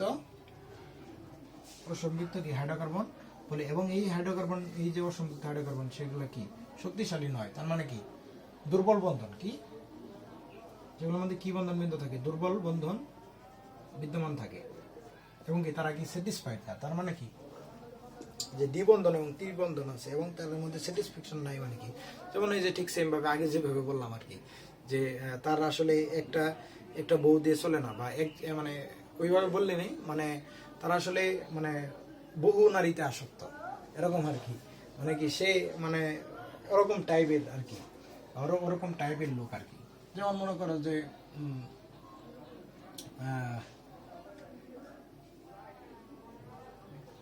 তো বুঝতে পারছো যে আসলে অসম্পৃক্ত মানে কি তার সে কি স্যাটিসফাইড না, তার ওয়াইফকে নিয়ে সে স্যাটিসফাইড না, বা তার জীবন নিয়ে সে স্যাটিসফাইড না, সে আসলে কি করবে না করবে দ্বিধাদ্বন্দ্বের মধ্যে আছে। তো ধরো একটা মানুষ আসলে দ্বিধাদ্বন্দ্বের মধ্যে যদি থাকে যে তার জীবনে সে কি করবে না করবে সিদ্ধান্তহীনতা নেই, শীর্ণতায় ভুগতেছে, তাহলে তার সেই লোকটাকে তুমি যদি অ্যাটাক করো খুব সহজেই তার কাছ থেকে কি সবকিছু ছিনিয়ে নিতে পারবা। কিন্তু আরেকটা মানুষ যদি স্যাটিসফাইড থাকে, জীবন নিয়ে স্যাটিসফাইড, বা জীবন নিয়ে মানে কি তার কোনো আর কোনো নাই, ইচ্ছা নাই, তার মধ্যে কি তুমি কোনো কিছু দিলেও সে নেবে না, তুমি যদি মায়ের দেও তাও কোনো কিছু সে করবে না, মানে সে তার জীবন নিয়ে কি স্যাটিসফাইড। কিন্তু যে মানে স্যাটিসফাইডহীন মানে মানে যে কি স্যাটিসফ্যাকশন পাইতেছে না, তারে যদি তুমি অ্যাটাক করো, তার কাছ থেকে তুমি অনেক কিছুই নিতেও পারবা, মানে তার কোনো নাই, তার কাছে অনেক কিছু মানে তার জীবনকে ধ্বংস করা করা যাবে আর কি। আর যে স্যাটিসফাইড বা যে দৃঢ় বন্ধনে আছে আর কি, তারে কিন্তু খুব ক্ষতি করতে কিন্তু খুব কঠিন হয়ে যাবে। কিন্তু যে মানে স্যাটিসফাইড না, তারে কিন্তু ক্ষতি করতে খুব সহজ। তার মানে তাদের মধ্যে কি দুর্বল বন্ধন বিদ্যমান থাকবে। আশা করি বুঝছো। এখন এই যে এক বন্ধন দ্বিবন্ধন বললাম, এক বন্ধন মানে কি কার্বন কার্বনের মধ্যে একক বন্ধন, কার্বন কার্বন একক বন্ধন মানে কি এই কার্বন আর কার্বনের মধ্যে কি একক বন্ধন, এই যে এটা হলো একক বন্ধন, এই কার্বন কার্বন এটা হলো কি দ্বিবন্ধন, আর কার্বন কার্বন ত্রিবন্ধন হলো এই বন্ধন। এখন এই কার্বন একক বন্ধন দ্বিবন্ধন ত্রিবন্ধন কি সেটা আরো হায়ার এডুকেশনে বুঝবা। সিগমা বন্ধন, পাই বন্ধন, এগুলো আস্তে আস্তে এই লেকচারের শেষের দিকে আমরা আস্তে আস্তে আলোচনা করব। এখন আমরা মেইনলি যে আলোচনা করব সেটা হলো কি এই অ্যালকিন এবং অ্যালকাইনের নামকরণ করব। এখন তোমাদের বইয়ের ভিতরে এই নামকরণ আসলে মেইনলি এইটুকু পর্যন্ত আশা করি মানে সবাই বুঝতে পারছেন। এখন বিষয় হলো যে আমরা তিনটা জিনিস আমাদের পড়তে হবে, সেটা হলো কি যে অ্যালকেনের প্রত্যেকটার ক্ষেত্রে কি আমাদের প্রথমে কি নামকরণ, এই প্রত্যেকটার ক্ষেত্রে কি নামকরণ এবং কি তারপরে হলো কি প্রস্তুতি এবং কি বিক্রিয়া। ঠিক সেম ভাবে এদেরও কি করতে হবে, নামকরণ, তারপরে কি প্রস্তুতি, আর কি বিক্রিয়া, মানে এনতে নামকরণ, পিতে প্রস্তুতি, বিতে বিক্রিয়া। এটারও ঠিক সেম ভাবে কি করতে হবে, নামকরণ, প্রস্তুতি, বিক্রিয়া সম্পর্কে ধারণা বা বিক্রিয়া সম্পর্কে পড়তে হবে। তো প্রথমে আমরা যেহেতু নামকরণ, এই অ্যালকিন অ্যালকাইনের নামকরণ আমরা আজকের লেকচারে আমরা ধরে নিয়েছি। তো আজকের লেকচারে আমরা অ্যালকিন এবং অ্যালকাইনের নামকরণ নিয়ে জানবো। তো এইটুকু এখন আমরা মুছে দিই। প্রথমে এখন আমরা আসবো অ্যালকেনের নামকরণে, তারপরে অ্যালকিনের নামকরণ, তারপরে অ্যালকাইনের নামকরণ, তারপরে আমাদের লেকচার শেষ আর কি। খুদা হাফেজ। তো আজকে আমরা এখন অ্যালকিনের নামকরণে যাব। তো আমরা জানি যে অ্যালকেনের নামকরণে সবসময় অ্যালকেনের নামকরণ,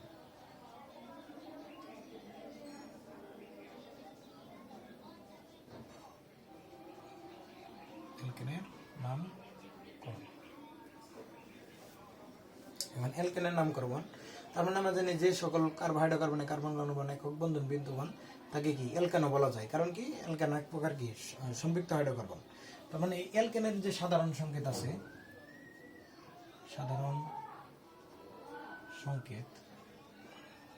এটা একটু মনে রাখেন, সেটা হলো কি CN+2। তার মানে কার্বন যদি N হয়, এখানে N ইকুয়াল টু কি, N ইকুয়াল টু কার্বন সংখ্যা, এবং কি এই Nটাই কি, এই Nটা হলো কি স্বাভাবিক সংখ্যা।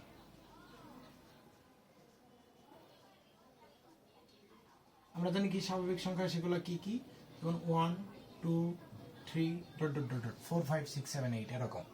তো এখন যে গ্রিকের যে নামকরণ, এই অ্যালকেনের নামকরণ ক্ষেত্রে যে আমরা 1 পড়ি 2 পড়ি, এগুলারে 1 2 3 এগুলারে কি বলা হয়, গ্রিকে বা যে বিজ্ঞানীরা নামকরণ করছে সেই গ্রিকে নামকরণ করার ক্ষেত্রে 1 2 3 কে আলাদা আলাদা নামে ডাকা হয়, বা নাম একাধিক নামে বলা হয় আর কি। যেমন যদি কার্বন সংখ্যা 1 থাকে, তাহলে তার নাম দেওয়া হয় কি মিথ।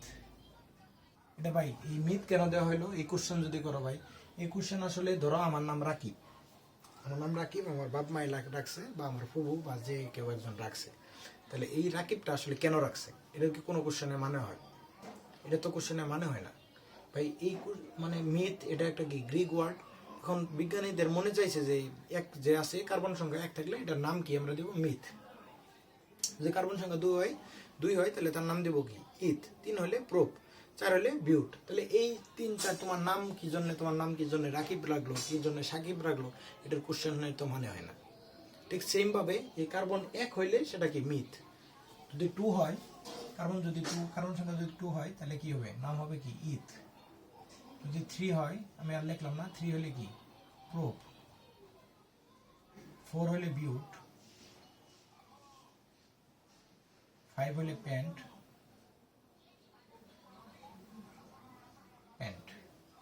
6 হলে হেক্স, 7 হলে হ্যাপ্ট, 8 হলে অক্ট, 9 হলে নোনা, 10 হলে 10 হলে ডেক, 11 হলে উনডেক, আর 12 হলে ডোডেক। তো এটা বুঝতে পারছেন যে কার্বন 1 হলে, 2 হলে, 3 হলে প্রোপ, 4 হলে বিউট, 5 হলে প্যান্ট, 6 হলে হেক্স, 7 হলে হ্যাপ্ট, 8 হলে অক্ট, 9 হলে নোনা বা 10 হলে ডেক, 11 হলে কি উনডেক, 12 হলে কি ডোডেক। তো এই পর্যন্ত আগে মানে আপনারা মনে রাখেন সেটা কি কার্বন সংখ্যা 1, 2, 3 মানে এরকম হলে পরে এরকম মিথ, ইথ, প্রোপ, বিউট, প্যান্ট, হেক্স, হ্যাপ্ট, অক্ট, নন, ডেক, ডোডেক, উনডেক, ডোডেক এরকম ডাকা হয় আর কি, বিজ্ঞানীরা আর কি দিছে আর কি। এখন বিষয় হলো যে ভাইয়া এখন যে আমরা যে অ্যালকেনের নাম করব সেটা কি, ধরো আমরা কার্বন সংখ্যা 1 ধরি, তাহলে আমরা যদি কার্বন সংখ্যা এই সূত্রের ভিতরে কার্বন সংখ্যা ধরো 1 ফেলাই, ধরো কার্বন সংখ্যা কত 1, তাহলে কার্বন সংখ্যা 1 হলে হাইড্রোজেন কয়টা হবে দেখো তো, 1 n সমান কি কার্বন সংখ্যা না, তাহলে কার্বন সংখ্যা 1 ধরলাম, তাহলে এই 1 হাইড্রোজেন কয়টা থাকবে 2 একে, তাহলে হাইড্রোজেন থাকবে কি 2 একে, এই যে n সমান কি 1 না, তাহলে 2 একে 2 প্লাস আরো কি 2টা বেশি থাকবে, তাহলে এটার কার্বন সংখ্যা একটা থাকলে তাহলে হাইড্রোজেন থাকবে কয়টা 4টা। এখন ভাইয়া আমরা জানি যে কার্বনের যে একটা সংখ্যা থাকে, কার্বনের একটা সংখ্যা হলে আমরা জানি কি নামকরণ কি করা হয় মিথ, নাম হয় কি মিথ। আর যদি আর এই অ্যালকেনের উচ্চারণের ক্ষেত্রে শেষে কি উচ্চারণ হয় এন, অ্যালকেন, অ্যালক এন, লাস্টে কি এন উচ্চারণ হইতেছে এন, তাহলে এই এন থেকে এন উচ্চারণ হইতেছে যেহেতু, তাহলে আমরা এই মিথ তারপর কি এন উচ্চারণ করবো, তাহলে কি নামকরণ কি হবে মিথ এন, তারপরে কি নামকরণ কি হবে মিথেন। স্বাভাবিক, খুব সহজ। এখন যদি ভাই ধরো কার্বন সংখ্যা কি আছে 2, যে কার্বন সংখ্যা 2 হয় তাহলে হাইড্রোজেন আছে এনুকে, কার্বন সংখ্যা 2 হইলে হাইড্রোজেন কটা হবে এন হলো কত 2 একে 2 প্লাস 2 মানে 2 দুগুণে 4 প্লাস 2, তার মানে হাইড্রোজেন কটা হবে 2 ইন্টু 2 প্লাস 2, তার মানে কত হবে C2, 2 দুগুণে 4 আর কি 2 কত 6 C2H2। এখন ভাই আমরা জানি যে C2 হলে কি আমরা বলি কি ইথ, আর আমরা অ্যালকেন যেহেতু তাহলে লাস্টে উচ্চারণ করি কি এন, তাহলে ইথ এন। এইভাবে কি প্রোপেন, বিউটেন এগুলো কি 4টা কার্বন থাকলে কি বিউটেন, 5টা থাকলে পেন্টেন, 6টা থাকলে কি হেক্সেন, 7টা থাকলে হ্যাপটেন, 8টা থাকলে অক্টেন, 9টা থাকলে ননেন, 10টা থাকলে কি ডেকেন, তারপরে 11টা থাকলে কি উনডেকেন, 12টা থাকলে কি ডোডেকেন। আশা করি বুঝতে পারছেন। এখন বিষয় হলো যে ভাইয়া এই যে কার্বনের যে থাকলো মানে এটা বুঝলাম, নামকরণ বুঝলাম। এখন আরেকটা বিষয় ভাইয়া, যে আমরা এই আরেকটা জিনিস মনে রাখবেন, আমি একটু মিস করে ফেলছি, যে মনে রাখবেন যে জৈব যৌগের বেশিরভাগ যৌগই কি জৈব যৌগের সকল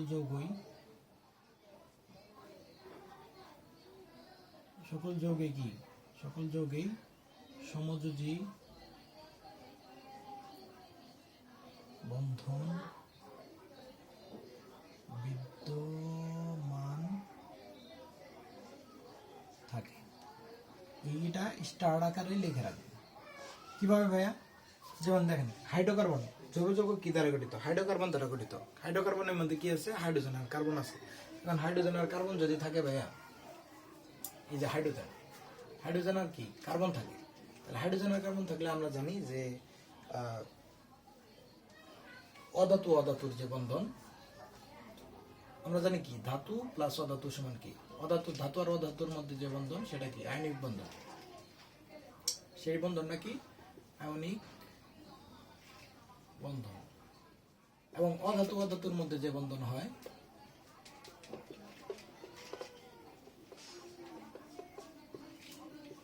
সেটার মধ্যে সেটা কি সমযোজী বন্ধন। এটা মনে রাখেন, সমযোজী বন্ধন, বা এটা আপনারা জানেন। তাহলে এই যে ধাতু ধাতু অধাতুর মধ্যে যে বন্ধন সেটা কি আয়নিক বন্ধন, এবং অধাতু অধাতুর মধ্যে বন্ধন সেটা কি সমযোজী বন্ধন। এই যে হাইড্রোজেন এবং কার্বন আছে, ভাই হাইড্রোজেন অধাতু, এই কার্বনও কি অধাতু। অধাতু কারা? যারা ইলেকট্রন গ্রহণ করে। তখন দেখাইলাম কি কার্বন ইলেকট্রন গ্রহণ করে, আবার হাইড্রোজেনও কি গ্রহণ করে না। অধাতু যারা কি কার্বন ইলেকট্রন গ্রহণ করে এবং কি ইলেকট্রন গ্রহণ করে অথবা কি ইলেকট্রন শেয়ার করে। তো দেখেন এই কার্বন এবং হাইড্রোজেন, এখন যদি আমরা একটু কার্বনের স্ট্রাকচারে যাই, যদি আমরা ছোটবেলা থেকে কার্বনের যদি গঠনে যাই, দেখেন এই জায়গায় যে কার্বনের যদি আমরা এরকম একটা স্ট্রাকচারে যাই, বা যদি আমরা এরকম একটা স্ট্রাকচারে যাই, যে কার্বনের কি শেষ কক্ষপথে কয়টা থাকে, এই প্রথম কক্ষপথে থাকে 2টা, শেষ কক্ষপথে কয়টা থাকে 4টা ইলেকট্রন থাকে এরকম, তো 4টা ইলেকট্রন। তো কার্বন যেহেতু একটা অধাতু, তার মানে সে তার অষ্টকের, আমরা যে পর্যায় সারণী অধ্যায়ে আমরা অষ্টকের নিয়ম 2-এর নিয়ম পড়ছি, তার মানে তার শেষ কক্ষপথে কয়টা 4টা ইলেকট্রন আছে, তার আরো 4টা ইলেকট্রন দরকার। কারণ কি তার অষ্টক পূরণ করতে হবে, স্টেবল হইতে হবে।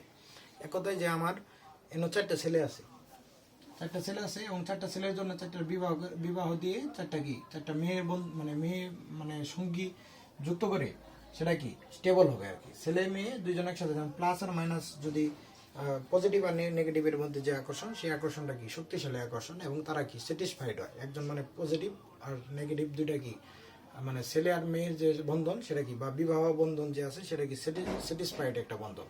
তো আর যে অন্যান্য বন্ধন সেগুলা কি অন্য ধরনের বন্ধন হওয়া যাবে না। তার মানে এই যে ইলেকট্রন এই জায়গায় আছে, তার মানে কি আর আরো 4টা ইলেকট্রন, 4 জনের 4টা বিবাহ বন্ধনে আবদ্ধ করতে হবে, বা 4টা ইলেকট্রন লাগবে। তাহলে কি অষ্টক পূরণ করতে পারবে আর কি। এখন দেখেন হাইড্রোজেনের যদি আমরা জানি যে হাইড্রোজেনের একটা ইলেকট্রনই থাকে, হাইড্রোজেনের শেষ কক্ষপথে একটা ইলেকট্রন থাকে। তাহলে এই একটা ইলেকট্রন দিতে তো তার কিছু হয় না, তারও তো স্যাটিসফ্যাকশন দরকার নাকি। তাহলে সেই হাইড্রোজেন কি করবে, এরকম ভাবে প্রত্যেকটা ইয়েতে, এটা একটু স্টার দ্বারা প্রকাশ করি বা ক্রস দ্বারা প্রকাশ করি, এরকম হাইড্রোজেন কি করবে, 4টা ইলেকট্রন কি করবে, 4টা ইলেকট্রন এইভাবে শেয়ার করবে, এইভাবে শেয়ার করবে। তার মানে এই যে 4টা ইলেকট্রন সে দিল, তার মানে সে কি একটা গঠন করলো। এই যে স্ট্রাকচারটা, এই স্ট্রাকচারটা কি মিথেনের স্ট্রাকচার। এই স্ট্রাকচারটা কি সেই স্ট্রাকচার মিথেনের স্ট্রাকচার। তো এই যে আমি এটা কি জন্য দেখাইলাম, এটা বিষয় হলো যে মিথেনের, এই যে মিথেন আমরা পড়লাম, ইথেনটা আমরা বাদ দিই, এই যে মিথেন আমরা পড়লাম, মিথেনের যে স্ট্রাকচারটা এই যেরকম, এটা কি মিথেনের গাঠনিক সংকেত, এটা কি গাঠনিক সংকেত। যেমন এই যে হাইড্রোজেন, এই যে হাইড্রোজেন, এই যে হাইড্রোজেন, ঠিক কিভাবেই করছে দেখেন। আমি অন্য একটা কালার যদি দেই, যে দেখেন এই জায়গায় হাইড্রোজেনের একটা ইলেকট্রন আছে, সেটা কি ক্রস দ্বারা দেখায়, আর এখানে কি আর আরেকটা আছে হলো কি কার্বনের একটা ইলেকট্রন আছে। তো এই জায়গায় হাইড্রোজেনের একটা ইলেকট্রন আছে, এই জায়গায় প্রত্যেকটার ক্ষেত্রে হাইড্রোজেনের একটা ইলেকট্রন আছে, কি কার্বনের একটা ইলেকট্রন আছে। এই জায়গাও সেম ভাবে একটা হাইড্রোজেনের ইলেকট্রন আছে, আর একটা কি কার্বনের ইলেকট্রন আছে। এই জায়গাও একটা হাইড্রোজেনের ইলেকট্রন আছে, আর একটা কি কার্বনের ইলেকট্রন আছে। তো বুঝছো বিষয়টা কিভাবে কি হয়েছে আর কি। তাহলে মিথেনের গাঠনিক স্ট্রাকচার কিন্তু এরকম, কিন্তু আমরা এইভাবে শুধুমাত্র একটা দাগ দিয়ে তাদের মধ্যে বন্ধন যে আছে একক বন্ধন, তার মানে একক বন্ধন, তার মধ্যে একটা ইলেকট্রন শেয়ার করে তাদের মধ্যে যে বন্ধন, সেই একক বন্ধন আছে, সেটা কি আমরা এইভাবে বুঝাই আর কি। তাহলে বুঝতে পারছো সবাই, আশা করি সবাই বুঝতে পারছেন। তো এটা হলো কি সাধারণ, এটা হলো কি সাধারণ সংকেত, এটা হলো কি সাধারণ সংকেত, আর এটা কি গাঠনিক সংকেত। এখন যেহেতু চেইন, আরেকটা নাম আছে কি চেইন সংকেত। চেইন সংকেত কি মানে চেইন আকারে থাকে আর কি। তো এটার যেহেতু আর কোনো চেইন নাই, চেইন কখন হয়, তখন চেইন কখন হয়, আমি যদি একটা জিনিস দেখাই, যে আমার একটা এই চেইনের মতো একটা বেস লাইট ছিল, দেখেন এর একটা চেইন, চেইন হতে হলে কি এরকম, এই দেখেন দেখতে পাচ্ছেন, চেইন হতে গেলে দেখেন এই যে এইভাবে কয়টাই লাগে, এই যে একটা,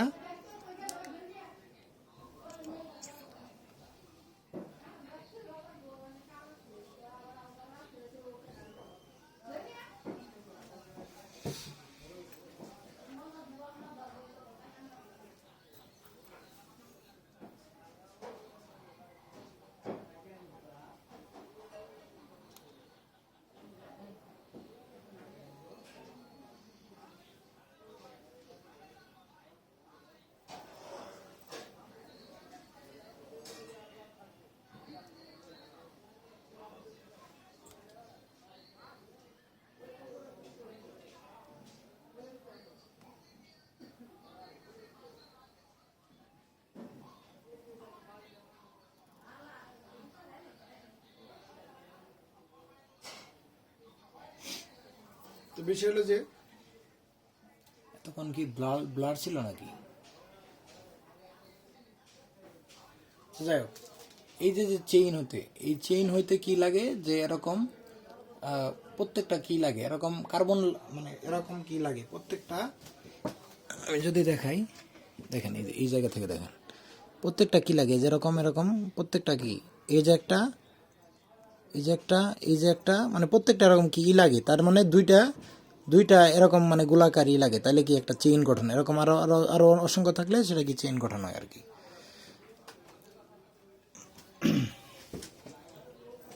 তো ঠিক সেম ভাবে কার্বনে একটা থাকলে তো আর চেইন গঠন হয় না, তাহলে তার মানে চেইন যে স্ট্রাকচার সেটা কি একটা থাকলে চেইন স্ট্রাকচার হওয়া সম্ভব না, তার মানে কি চেইন একটা থাকলে চেইন স্ট্রাকচার হবে না, তার মানে কি CH2 এর চেইন স্ট্রাকচারটা কি CH4, মানে এর কোনো চেইন স্ট্রাকচার নেই। তো এইভাবে যদি আমরা যদি লিখতে চাই যে আপনারা এইভাবে লিখবেন, যে এগুলা তো তুলছেন অথবা স্ক্রিনশট নিলে নিতে পারেন এটা, তো এইটুক পর্যন্ত তো বুঝছেন। এখন আসেন যে কিভাবে এই অ্যালকেনের নামকরণগুলো অন্যান্য নামকরণগুলো করবেন।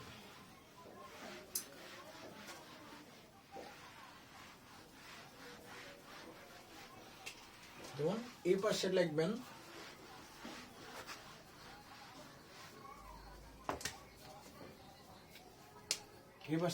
কার্বন সংখ্যা, এরকম করে লিখবেন, খাতা একটা বড় খাতা নেবেন, নিয়ে লিখবেন কি এই পাশে লিখবেন কি কার্বন সংখ্যা,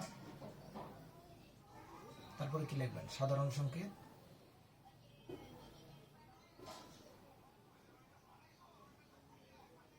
তারপর লিখবেন চেইন সংকেত, গাঠনিক সংকেত,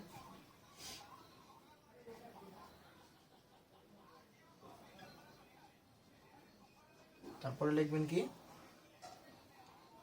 চেইন সংকেত, কার্বন সংখ্যা, তারপরে লিখবেন হলো কি নাম, তারপর কি সাধারণ সংকেত, তারপরে লিখবেন গাঠনিক সংকেত, তারপর লিখবেন চেইন সংকেত। এইভাবে একটা বক্স মানে এরকম করে একটা আঁকাবেন। আঁকানোর পরে দেখেন, ধরেন মনে করেন যে আমরা জানি কি কার্বন সংখ্যা 1 হলে কি সাধারণ সংখ্যা নির্ণয় করার সূত্র কি, সাধারণ সংখ্যা নির্ণয় করার CnH2n + 2, এটা কি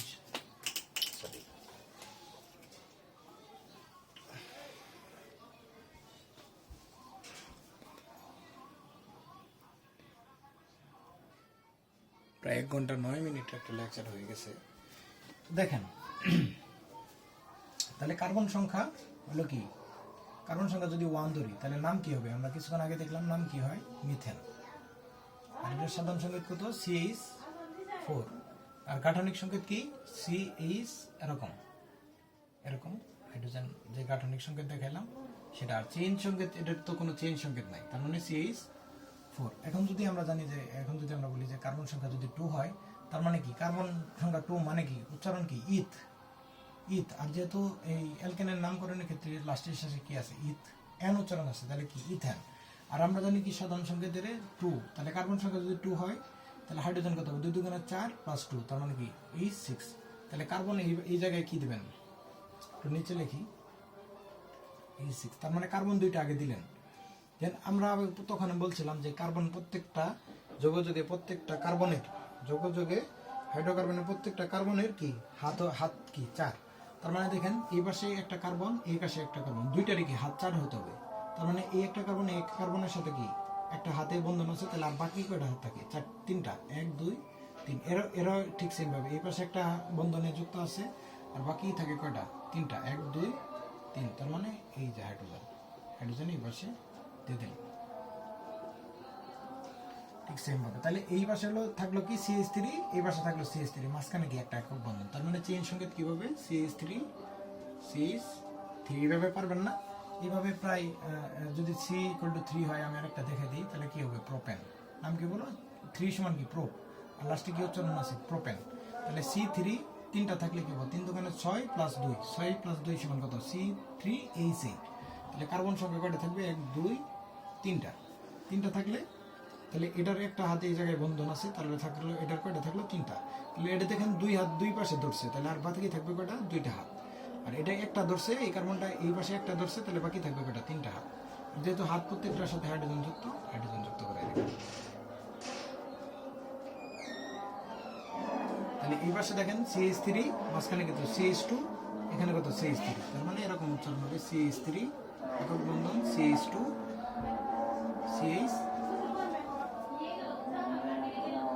CH3। এইভাবে মানে এইভাবে যদি আপনি অ্যালকাইনের নামকরণ করেন, অ্যালকেন না, এখন আমরা অ্যালকাইনের নামকরণ, সরি অ্যালকিনের।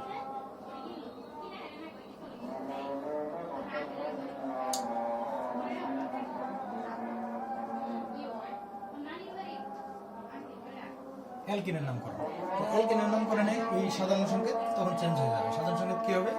এইটুক তাহলে মুছে দিই।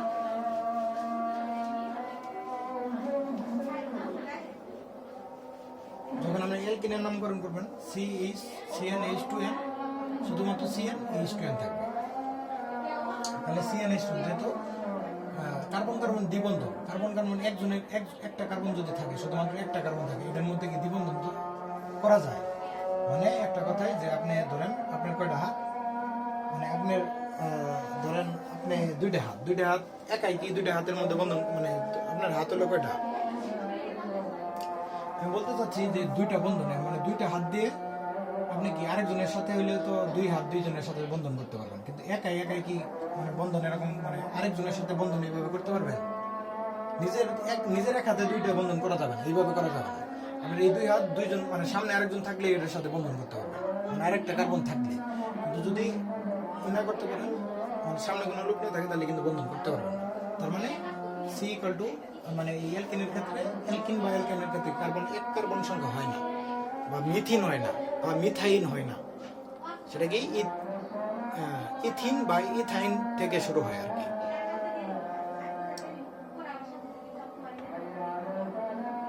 আজান দিচ্ছে, আমরা আজানের জন্য 1 মিনিট বিরতি নিই।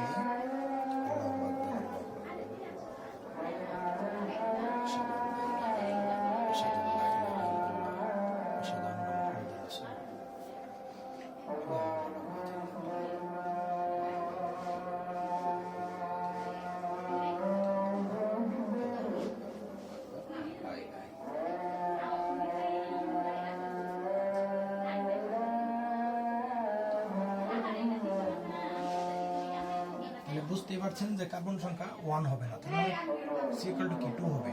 তার মানে যেহেতু 2 হইলে নাম হইলো কি ইথ, নাম হয় কি ইথ। আর যেহেতু অ্যালকিন প্লাস কি অ্যালক প্লাস কি ইন, এরকম উচ্চারণ হয়, লাস্টে কি ইন উচ্চারণ হয়, তাহলে কি ইথ ইন নাম উচ্চারণ করবে ইথ ইন। তাহলে সাধারণ সংকেত কি হবে? C = 2 হইলে, তাহলে C = 2 থাকবে, তাহলে C 2 দোকানে 4, তাহলে হাইড্রোজেন কি হবে? C2H4। তাহলে কার্বন 2টা দেন, যেহেতু মাঝখানে আমরা বলছিলাম কি কার্বন কার্বন দ্বিবন্ধন বিদ্যমান থাকে, তাহলে 2টা কার্বন 2টা বন্ধন গেছে। তার মানে এই কার্বনটা এই 2টা হাত দ্বারা এই পাশে যুক্ত আছে, তাহলে এই কার্বনের হাত কয়টা থাকবে? যে 4টে হইতে আর হাত কয়টা লাগে? 2টা লাগে। তাহলে এর পাশে একটা হাইড্রোজেন, এর পাশে 2টা হাত। ঠিক সেম ভাবে এই কার্বনটা এই পাশে কয়টা হাত দ্বারা বন্ধন যুক্ত? 2টা হাত দ্বারা। তাহলে বাকি কয়টা হাত তার খালি থাকবে? 2টা। তাহলে এই যে হাতগুলো আছে সেগুলোতে কি একটা করে হাইড্রোজেন দিয়ে দিবেন। তাহলে এই পাশে থাকলো কি CH2, মাঝখানে কি দ্বিবন্ধন, এই পাশে কি CH2। ঠিক সেম ভাবে আপনি যদি C=3 ধরেন, C=3 ধরলে কি হবে প্রোপ, আর যেহেতু অ্যালকিন তাহলে কি উচ্চারণ হবে প্রোপিন। তাহলে C=3 হলে তাহলে হাইড্রোজেন কটা হবে, তার দ্বিগুণ হবে, হাইড্রোজেন 3 দোকানে 6টা হবে। তাহলে আপনি 3টা কার্বন দেন, 1 2 3। তাহলে শুধুমাত্র দ্বিবন্ধন কি একটা দ্বিবন্ধন বা একটা দ্বিবন্ধন থাকবে। তাহলে এখানেও দ্বিবন্ধন দিতে পারেন, এখানেও দ্বিবন্ধন দিতে পারেন, কিন্তু আপনার হাত জাতে কার্বনের প্রত্যেকটা কার্বনের হাত জাতে 4টা হয়, শর্ত হইলো এটা। আপনি দ্বিবন্ধন এই পাশেও দিতে পারবেন, এই পাশেও দিতে পারবেন। আমি ধরেন এই পাশে দিলাম, তাহলে এই কার্বনটার এই পাশে 2টা হাত দ্বারা যুক্ত, তাহলে বাকি কয়টা থাকে, 2টা হাত থাকে। তাহলে এনকে আমি 2টা হাইড্রোজেন দিয়ে দিলাম। এবার এই কার্বন এই পাশে 2টা হাত দ্বারা যুক্ত, তাহলে 3টা হাত, এই পাশে একটা দ্বারা, এই পাশে একটা যুক্ত, এবার 3টা হাত দ্বারা, তাহলে বাকি কয়টা থাকে, একটা। আবার এই কার্বন একটা হাত দ্বারা এই পাশে যুক্ত, তাহলে বাকি কয় হাত থাকে, 3টা হাইড্রোজেন। তাহলে এখন এটা চেইন সঙ্গে কিভাবে লিখবেন, দেখেন এখানে এই পাশে আছে কি CH2,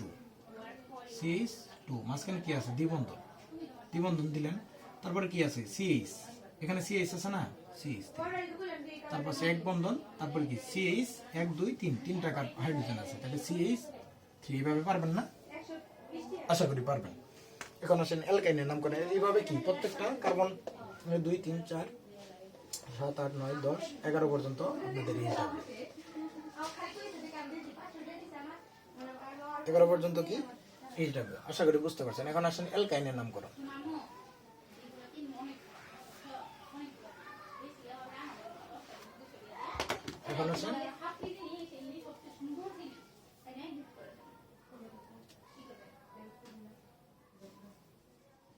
এখন আসেন অ্যালকাইনের নামকরণ। তাহলে এল প্লাস আইন, আমার শেষে কি আছে, আইন আছে। তাহলে কার্বন সংখ্যা যেহেতু 2 থেকে শুরু হবে, তাহলে C=2 হলে আমরা জানি কি ইথ লাস্টে কি আইন, তাহলে ইথ আইন। তাহলে এটার সংকেত হলো কি CnH2n-2, এটার সাধারণ সংকেত হলো CnH2n-2, মানে হাইড্রোজেন 2 বেশি থাকলে তার জন্য আবার 2 বিয়োগ করে দিতে লাগবে।